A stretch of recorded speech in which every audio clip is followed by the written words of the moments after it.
to watch. Susan Candiotti was among the first reporters to make it into Port-au-Prince after that quake. She is back now. We're so glad to see you back here in one piece. And we know it's really tough. We know the people who live there, right?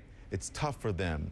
But I would imagine reporting it and trying to remain calm and keep some sense of balance without breaking down, Susan, is really quite tough.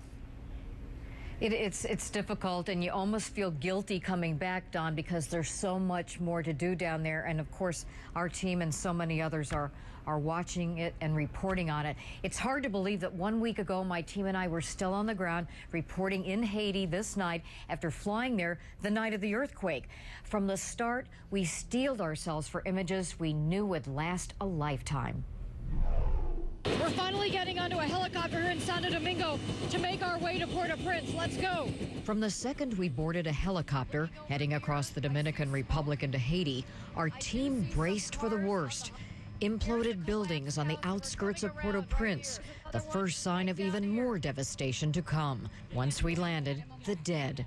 Block after block, on sidewalks and streets, victims, and no one to collect them, to count them, to identify them. In those first hours and days, more corpses everywhere.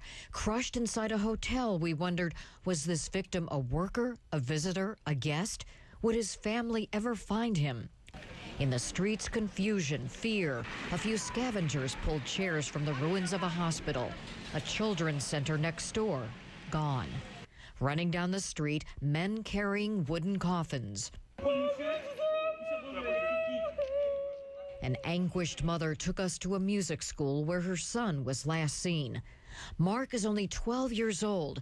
She clung to a text message he sent her shortly before the earthquake. He tells her he'll see her after class. But the next day, no one can find Mark. Yet we hear other voices at the school. A young man is pinned under the wreckage of a 5-story building. We stretch our microphone into a cavernous hole. What are you saying to yourself? Myself? As I'm a Christian, I say, Jesus, you know my life is in your hand. After about an hour and a half, a little more progress was made. These men using chisels and a blowtorch have freed him up just a little bit more. We learned the Creole word combit, people working together for a common goal. In this case, an impromptu assembly line for buckets of water to soothe the man's burning skin. He is saved. I need some help to take them. I can't. I don't have enough tools. Joel Rathon crawled into his 5-story apartment building to rescue his wife after 25 hours. But with no one to help her, she died within minutes. Even worse, he could not dig out his little boy and 3 other relatives. They are digging deeper and deeper. Nor could the heroic efforts of this team find a woman in a bank who texted a message that she was alive. Cameras saw only the dead. Look at this expanse of people. On a mountain overlooking the city, the 82nd Airborne brings hope 4 days after the quake. Now, obviously, there are a lot more people than there are MREs, but so far, they've handed out, they said, around 2,000 of them. Comment ça va? Ça va bien, merci. Et toi? Oh, I feel very well, too. Amid the destruction, a moment of tenderness. A mother washes children from a small jug of water. Yet we wondered, can she wipe away the fear of what's to come? And despite the death and destruction, other lasting images, children smiling who had nothing left, and a little boy who, amid all the dirt, offering to shine our dusty boots. And tonight, the best news of all, of course, that another survivor, that 24-year-old young man. That's unbelievable, right. Unbelievable. It's Wiseman Jean-Pierre, or W-I-S-M-O-N-D, not exactly sure if it's Wiseman or Wiseman.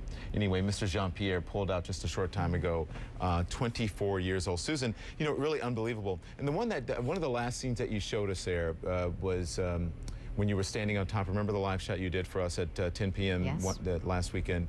Standing on top, and the guys were trying to get through. What happened with that particular case? Yeah, they were trying so hard, and they worked for hours and hours, and then in the middle of the night, they brought in a huge drill, and they went into the side of that building, more toward the bottom, and from there, they could see, they opened up a space, and they could see that there were bodies, and there weren't survivors. They dropped another listening device, that and could no one. really hear a pin drop. Nothing. Real quickly, are you okay? Do you think you honestly? I'll be honest with you. Do you think you may have to talk to someone for about us? what you saw? No, about what you saw. I mean, no. really, the images are No. was so horrible.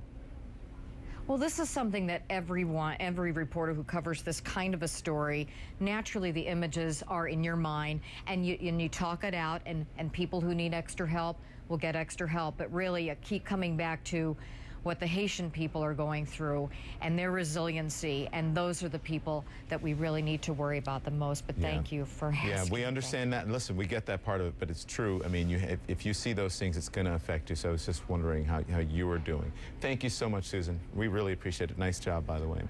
It could have been a bitter